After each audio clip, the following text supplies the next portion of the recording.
Selamat malam semuanya. Di kesempatan kali ini kita akan mendengarkan cerita pengalaman horor langsung dari Sobat Belex Story yang pernah dialaminya. Selamat datang di Belex Records On.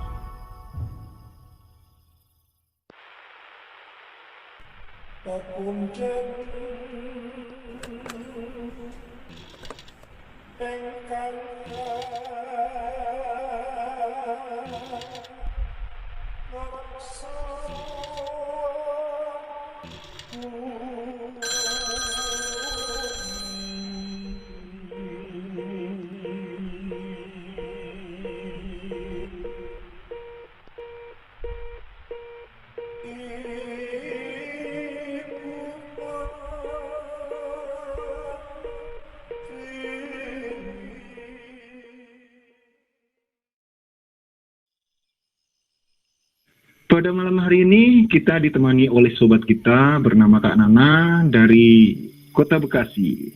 Halo, selamat malam Kak Nana.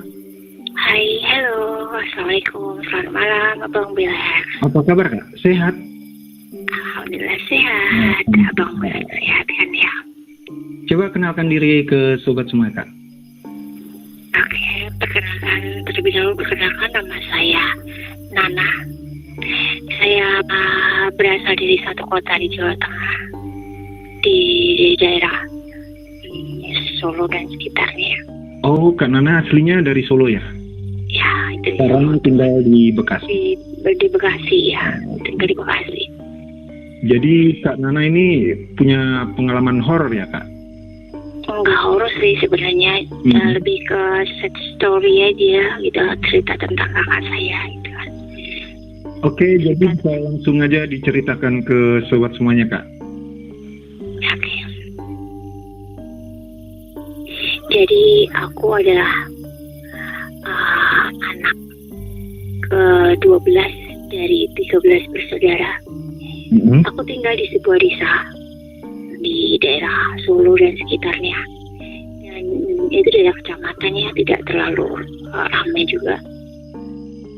Dari kesekian saudara-saudaraku, kami memiliki kedekatan yang masing-masing memiliki kedekatan yang ini, yang satu sama lain tuh sangat dekat gitu lah. Oh, Nah, udah kayak temen gitu ya Kak? nah kebetulan kakakku yang nomor 11, jadi dia anak gitu kan. Kami cuma beda 2 tahun. Jadi bukan lagi seperti saudara, jadi kami lebih cenderung kayak sahabat gitu. Jadi setiap kakakku itu pulang itu dari kuliah, aku juga pulang itu balik ke Solo gitu, kami sering cerita tentang apapun itu kami ceritain bareng-bareng. Nah suatu ketika setelah dimulai tuh kakakku si anak ini anaknya pintar, orangnya pintar, pendiam, tomboy sih sebenarnya, tomboy, terus nggak banyak tingkah gitu, berbanding terbalik lah dengan aku gitu. Terus kakakku ini kuliahnya di Semarang. Suatu saat kakakku pulang dari kuliah ke rumah itu, dia cerita ke kamarku. Dia bilang, "Nak, aku tadi jatuh," kata dia gitu. "Kok bisa?" "Iya," kata dia gitu kan. "Emang kenapa?" "Nganterin titipan orang," kata dia gitu. "Nganterin titipan tetanggaku yang punya anak juga di satu fakultas juga sama kakakku. Jadi ibunya itu nitipin uang buat dianterin ke si anak itu tadi, tapi dititipnya ke kakakku si anak tadi gitu kan." Oh iya. Nah waktu itu turun hujan gede gitu kan. Kata dia waktu itu malam sih, karena si Tuti ini nggak datang, jadi paksa aku yang nganterin ke kosnya dia. Aku pakai motor, sedangkan kakakku ini nggak pinter naik motor pada waktu itu.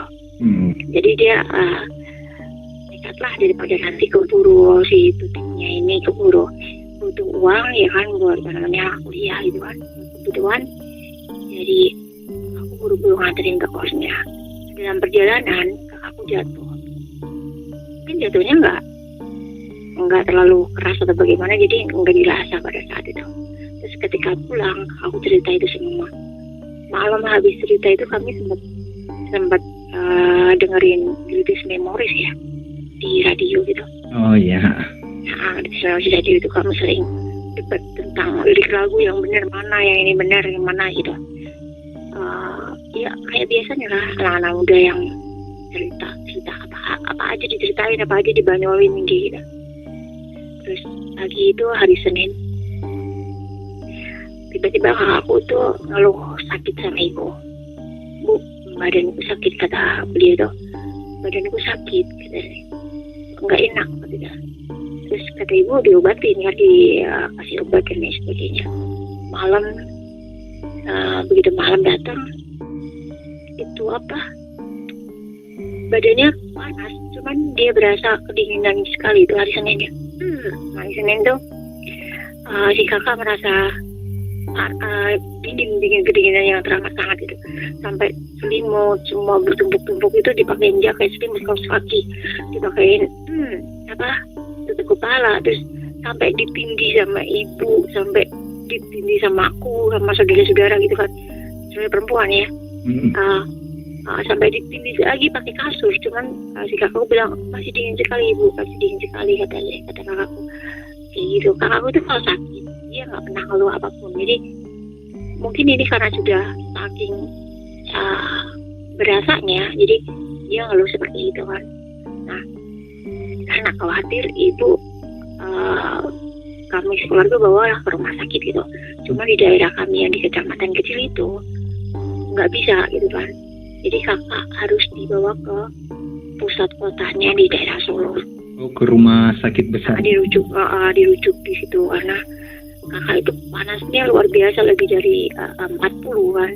Panas sekali, badannya panas sekali, terus nggak berhenti ngigo dan lain sebagainya kayak gitu.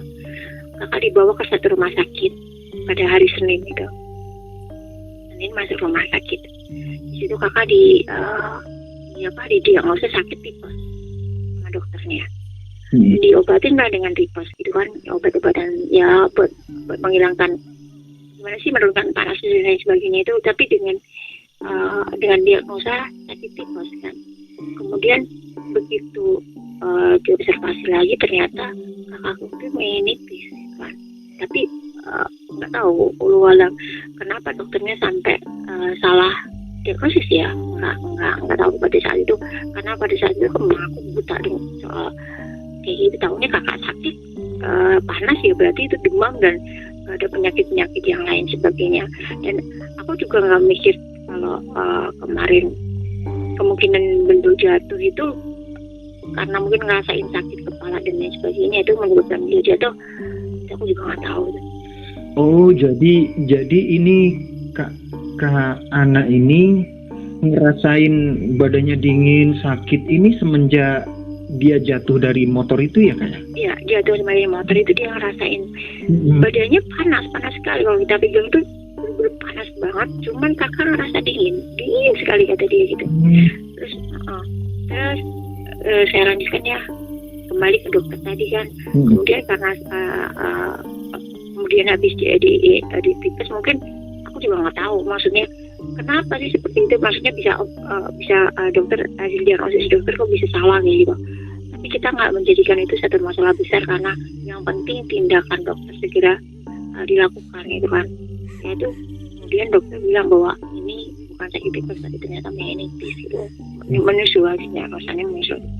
Tapi kakak itu memang nggak ada perubahan sama sekali ya. Selama seminggu itu di ruang bangsa, di ruang kelas yang apa sih itu namanya, bangsal ya? Bangsal ya, bangsal. Di bangsal gitu, karena masih dalam keadaan berusaha buat kuat gitu kan. Yang nungguin kebetulan itu kakak laki-laki aku, Kak Hermawan ya, yang nungguin Kak Hermawan, Mas Hermawan itu.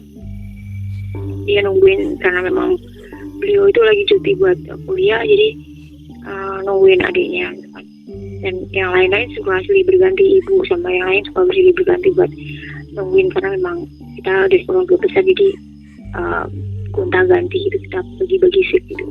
Cuman aku sama adikku yang paling kecil memang mungkin dipikirnya bikin ribet kali ya, jadi kata bapak udah kamu nggak usah tengok-tengok dan lain sebagainya. Nah, jadi aku hanya mendengarkan kabar kakak, sakitnya kakak, perkembangan kakak itu dari orang yang ngebesuk, kemudian pulang memberi informasi ke rumah. Seperti itu. Oh. Pada hari itu kan kakak Senin masuk ke Bangsal, kemudian pada hari Rebu Kamis tuh aku mau balik kuliah ke Jogja kan. Kebetulan pada saat itu bus gitu. Karena memang nggak ada kendaraan yang bisa. Memang kita kalau pulang pergi kita suka naik bus gitu. Nah, dalam perjalanan busnya itu kebetulan jurusan Surabaya Jogja itu kan, kebetulan melewati rumah sakit yang kakakku dirawatin gitu kan. Oh iya. Nggak tahu kenapa, mungkin udah kuasa Allah ya. Pada saat itu aku dibekalin bapak uang 35.000 dicopet sama orang. Waktu dalam bus itu aku dicopet gitu kan. Otomatis kan aku minta turun, iya kan. Tapi nggak sempat debat sih sama sopir kan. Nggak bisa, ini jarak jauh, jadi nggak boleh sembarangan turun, bukan seperti itu. Tapi bagaimana? Terus aku bilang sama terus bagaimana? Memang mau gitu. Kalau saya nggak punya uang, nggak bayar dan sebagainya. Kemudian setelah perdebatan yang nggak berapa lama itu aku diturunin di sekitar situ. Aku nggak mungkin pulang kan. Jadi otomatis aku jalan kaki. Lumayan jauh sih, sekitar 3 km. Aku jalan 2-3, nggak sampai 3 km, 2 kilometeran itu. Aku jalan kaki menuju rumah sakit kakak itu. Si Kak Ana itu. Nah, di sana ada Mas Hermawan tadi nungguin kan. Terus kata dia gini, "Nah, kok balik?" katanya. "Enggak, aku kecopetan. Kayaknya aku nggak jadi kuliah di hari ini," kata aku gitu kan. Pada waktu itu kan duit 35.000. Karena kondisi keluarga kami memang orang yang nggak berada, jadi anak banyak, jadi cukup ongkos aja udah cukup. Dan di sana itu pasti sudah dibekalin beras dan lain sebagainya, orang kan seperti itu. Terus mulailah aku nungguin di situ. Masku bilang gini, "Tungguin ya, aku pulang dulu buat ganti baju sama ambil baju sama perlengkapan lain." Jadi aku nungguin, otomatis aku nungguin Mbak Ana itu di rumah sakit di hari ketiga atau hari keempat. Aku nungguin Mbak Ana di situ. Selama di situ dia banyak diam, dia nggak banyak ngomong. Mungkin karena dirasanya panas gitu kan. Ketika ke kamar mandi juga, ayo ke kamar mandi, aku gendong di belakang, gendong ya, kata gitu kan. Iya, bentar gendong di kamar mandi, digendong. Udah aku tungguin di depan rumah. Pokoknya segala satu aktivitas yang ke kamar mandi pasti aku gendong dia, kalau apa aja aku gendong di belakang. Jadi Kak Nana ini nggak minta pertolongan atau bantuan dari suster rumah sakit situ? Nggak mau. Oh. Kakak itu orangnya pendiam, jadi maluan gitu. Menurut dia terlalu merepotkan gitu loh. Pun awalnya juga karena ini nggak mau kalau ayolah gitu, nggak mau, aku bisa jalan, kata dia gitu kan. Tapi kita kan nggak tega, orang aku pegang tangannya berbagai kebakar kayak gitu kan Bang. Terus selama beberapa hari kondisinya masih sama, aku masih di situ, aku nggak bisa pulang gitu. Aku nggak bisa pulang karena memang nggak ada ongkos. Nanti kalau aku pulang juga ya udah aku nungguin Mbak aja di sini, soalnya begitu pulang juga aku harus nungguin lama lagi buat dapat ongkos baru lagi dari bapak gitu. Begitu di situ ya segala-galanya seperti orang menungguin seperti biasa lah. Pada hari Senin berikutnya kakakku masuk ruang isolasi karena memang harus diisolasi dan perkembangannya nggak cukup bagus, nggak ada perkembangan bagus, makin buruk. Nah, selama di ruang isolasi pada hari Senin, jadi masuk ke Bangsal hari Senin, kemudian masuk ke ruang isolasi hari Senin, ya kan? Selama di situ ada kakak sepupu gitu kan, namanya Mbak Siti. Beliau guru di kotanya itu dekat situ gitu, di guru SMA terkenal. Suka ambilin bajunya kakak yang kotor buat dicuciin ke kosnya dia, nanti dibalikin lagi. Seperti itulah anaknya Budi itu. akan seperti itu. Bolak-balik. Nah, ketika aku dalam posisi masih di rumah, aku udah pulang ke rumah gitu waktu kakak masuk ICU deh, bukan isolasi ya, maaf. Masuk ICU dulu, jadi habis bangsal masuk ICU. Oh, langsung ke ICU ya. Nah, langsung ke ICU. Begitu masuk ICU, Mbak Sitinya itu cuma suka bolak-balik ngambilin baju-baju atau ngambilin selimut dan lain sebagainya. Ini keperluan si Mbak Ana tadi memang menjadi rutinitas dia gitu. Dan kakak-kakak yang lain bergantian buat jagain si Mbak Ana tadi. Begitu aku pulang ke rumah kan memang kondisinya sudah berganti buat jaga ya. Mbak Siti itu habis ngambil ketemu sama kakakku yang pertama gitu, namanya Mas Hirlan. Nah, Mas Hirlan itu sempat ngobrol sama Mbak Siti, Siti pulang, iya gini kata dia gitu. Bajunya aku bawa ya, bajunya si anak, oke, kata dia. Begitu keluar dari gerbang rumah sakit, bener-bener keluar dari rumah sakit, lo masih diada-ada sama Mas Hirlan. Yang pulang ini Mbak Siti itu tadi ya? Mbak Siti yang sepupuku tadi. Iya. Pulang kan di depan gerbang, dihantam sama truk. Astaga. Truk besar itu. Jadi posisinya begitu jatuh, badannya kegiles dua, ban depan, kemudian ban belakang, terus kemudian mundur lagi itu. Truk mundur lagi? Iya, bukan kereta. Truknya itu mundur lagi. Mungkin kondisinya pada saat itu supir memperkirakan bahwa badan si Mbak ini di bawah ban bener gitu. Jadi dia menggeserkan, mungkin prediksinya. Supirnya ini tadi udah sadar ya kalau dia itu melindas Mbak Siti itu tadi ya? Dia kan pasti berasa duduk kayak gitu kan. Di awal gitu kan mau majuin, udah blek, ya kan? Terus dimundurin lagi yang mobil ban belakang, ya kan? Mundur lagi tuh Mbak Siti? Ya, mundur lagi, gitu. Tapi kondisinya Mbak Siti itu dalam keadaan bagus gitu, luar bagus, cuman Mbak Siti masih bisa amit, masih bisa baca doa gitu kan waktu digotong ke ICU. Jadi tadi yang ngambil bajunya si Kak Ana, Mbak Ana, sekarang berdampingan. Dan posisinya Mbak Siti itu masih tetap istighfar, terus masih takbir, terus beliau masih berdoa terus. Padahal begitu didiagnosis di dalamnya itu remuk. Bentar deh Kak, aku potong bentar, sorry. Jadi begitu abis dilindas tuh sama truk. Nah, itu kondisinya Mbak Siti ini masih dalam keadaan sadar atau langsung masih sadar, iya. Kata kakakku, iya, kata masku yang nomor 1 yang tadi jagain ICU waktu itu Mas Irlan kan, memang dalam keadaan sadar, masih bisa baca-baca. Itu ceritanya masku yang tadi yang nomor 1 tadi, masih bisa. Orang ini aja masih bisa ngucap, masih bisa berdoa, masih bagus, badannya bagus, nggak ada darah sama sekali, tapi di dalamnya yang tidak bagus gitu bilang. Jadi masku yang habis tadi dada habis tadi ceria begitu, sampai dia sampai jatuh duduk, sampai nangis yang udah nggak habis pikir lagi. Orang tadi barusan ini begitu nggak berapa lama dikabarkan kalau Mbak Siti udah nggak ada. Kemudian kabar itu disampaikan ke rumah kan. Lucunya waktu kabar disampaikan ke rumahku yang dibikinin tenda, karena orang kan taunya kakakku yang sakit, mbakku yang sakit gitu kan. Terus ada pemberitahuan lagi yang bukan anaknya bapak ini, tapi anaknya bapak itu gitu kan. Jadi dipindah lah itu tenda. Tenda dipindah, padahal beda gang terus beda berapa gang gitu kan, udah beda. Lumayan jauh sih. Kemudian dipindah ke sana, baru kemudian malamnya kemudian langsung jenazah datang, langsung dimakamkan.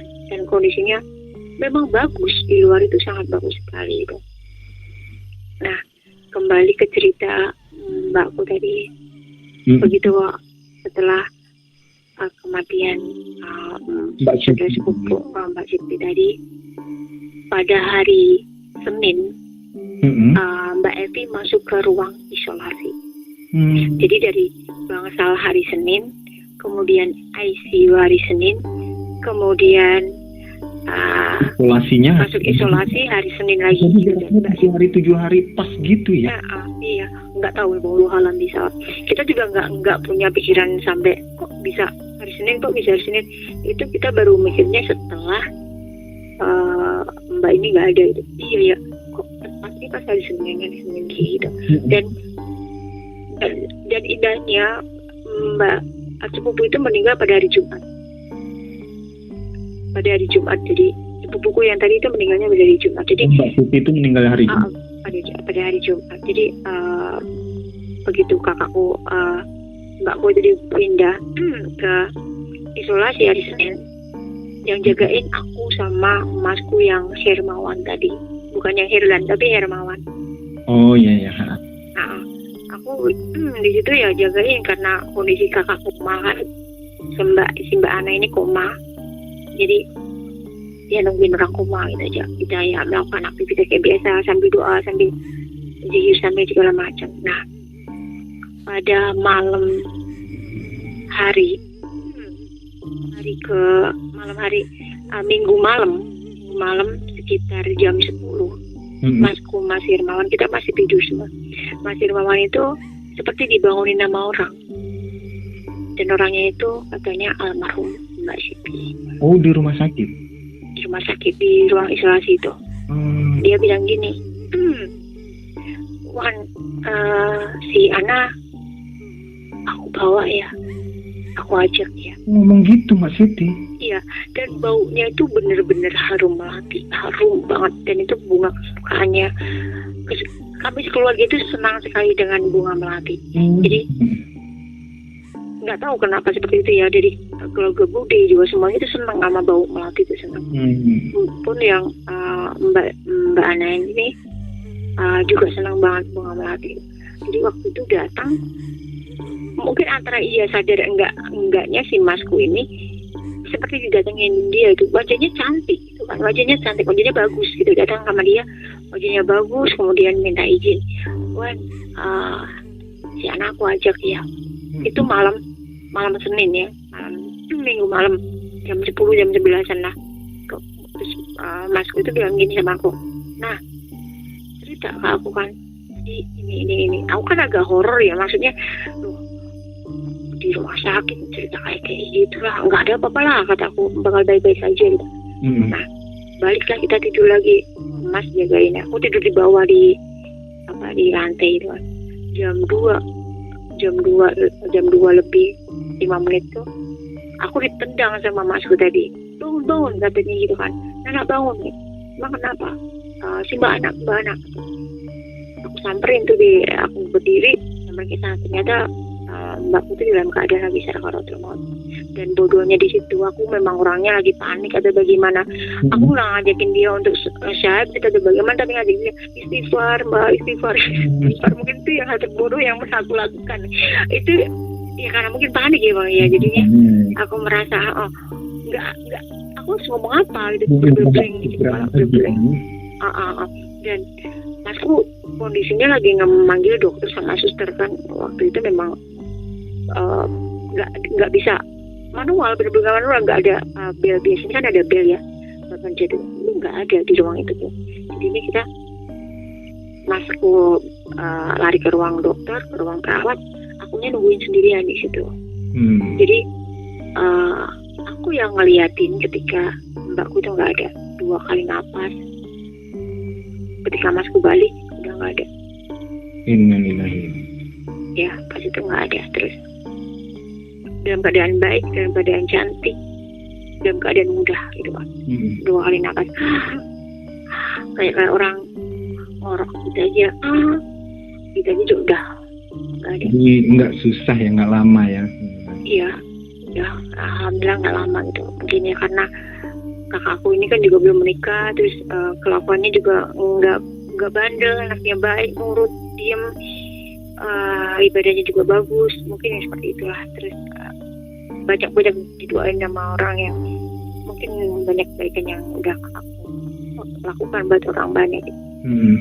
Terus setelah itu ya sampai pada saat itu aku nggak nangis sama sekali karena aku melihat prosesnya si kakak meninggal.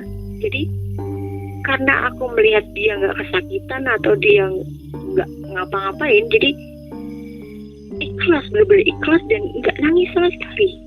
Aku merasa ya sudah, pergilah, kataku gitu kan, karena memang hubunganku sangat dekat dengan dia dan udah yang aku bilang tadi, aku sama dia itu udah kayak sahabat, benar-benar sahabat, benar-benar yang suka cerita apapun, yang ya kayak gitulah. Jadi kamu ini istilahnya lega lah, Kak Ana ini udah meninggal dengan baik kayak gitu, daripada beliau sakit terus-terusan nggak sembuh-sembuh kan malah kesiksa kan, iya kan? Dan memang baik, maksudnya ketika aku mungkin Allah memperlihatkan aku dalam keadaan orang yang sakaratul mautnya, kok sakaratul mautnya kakakku, mbakku ini kok mudah sekali gitu. Dan setelah lepas gitu kan, benar-benar menjadi bersih, cantik gitu kan. Aku melihatnya karena memang posisiku di depannya dia, di kepalanya, di sebelah kepalanya beliau ini gitu. Insya Allah husnul khotimah lah. Amin. Nah kemudian kakakku, masku tadi datang lah, dokter udah nggak ada, emang udah nggak ada orang, posisinya aku sudah di situ udah nggak ada ya kan. Terus kemudian dokter sama suster baru datang terlambat kayak film-film India gitu kan, polisi datang terlambat ya. Terus ya udah aku keluar, suruh ngabarin rumah, suruh telepon rumah, aku kabarin rumah. Terus kemudian jenazah nggak berapa lama disiapkan buat dibawa pulang ke rumah. Di situ aku berebut sama mas gitu, kamu di depan nggak jagain supir, temenin supir, nggak mau, aku di belakang, aku bilang kayak gitu. Berebut kami di belakang, aturan kan memang supirnya sampai marah ya, kok nggak ada di depan gitu, maunya pada di belakang semua. Iya, kita mau nemenin jenazah. Begitu sampai rumah, ya udah siap semua. Dan pada saat itu jenazah langsung dirapikan, kemudian disolatkan, dan masya Allahnya orang yang mensolatkan itu nggak berhenti dari pagi, benar-benar nggak berhenti dari pagi. Sampai mau sholat jenazah mau dibawa ke pemakaman itu, yang mensolatkan masya Allah banyak banget. Alhamdulillahnya semuanya diberi kelancaran sampai acara selesai. Dan di keluargaku kan memang nggak ada tahlilan ya bang ya. Jadi kami hanya berdoa sekitar keluarga, iya. Kami hanya berdoa untuk lingkup keluarga kami aja. Di keluarga kami aja. Setelah itu ya seperti biasa gitu. Dan malam setelah itu gitu kan. Malam setelah Mbak dimakamkan itu, kami tidurnya itu pertama kalinya di rumah ada kematian ya, ada berduka seperti itu. Kita tuh tidur sampai jadi satu, mungkin karena kita merasa sangat kehilangan, kita merasa bahwa kita satu saudara, jadi secara kita tidur dalam satu ya, kita tidur satu kamar kan, kita tidur satu kamar, sudah kayak dempet kayak teri gitu, di dempet kayak gitu. Nah di situ juga ada ponakan aku gitu kan, ada ponakan aku kecil, masih kecil sih ponakannya. Nah ponakan itu malam tuh nangis kata dia, aku ngelihat mbak, kata dia, dari mana, di situ di pojokan. Ponakannya itu ngelihat Mbak Ana. Yang di mana tuh berdiri di pojokan dekat lemari. Di kamar itu? Ya? Kamar yang kalian tempatin tidur itu? Iya, di kamar yang kami tempatin tidur itu perempuan-perempuan semua kan. Di situ, tapi habis itu terus nggak ada. Mungkin pamit kali ya. Kemudian ya seperti itulah kisahnya kakak. Cuma sampai situ aja, terus habis itu memang tidak ada kejadian apapun dan segala sesuatunya berjalan kembali normal karena kami ikhlas, karena aku menceritakan, maksudnya aku menceritakan betapa indahnya beliau nggak ada, betapa masku yang pertama ngelihat kisahnya Mbak Siti yang tadi, meskipun cara meninggalnya begitu, tapi dia dalam keadaannya sangat bagus, masih bisa tahmid, masih bisa berdoa, masih bisa syahadat, masih bisa melakukan banyak hal meskipun di dalamnya itu benar-benar yang Ya kita doakan semua semoga almarhum segala amal ibadah beliau diterima di sisi Allah Subhanahu wa taala. Amin amin ya rabbal alamin, dan semoga ini menjadi bisa ada hikmahnya yang bisa diambil buat teman-teman, buat almarhum Mbak Siti juga semoga diterima amal ibadah beliau. Amin amin ya rabbal alamin. Jadi selama masih ada saudara, ya kita sayangi lah. Benar. Kita jaga, kita selalu saling menjaga, kita selalu saling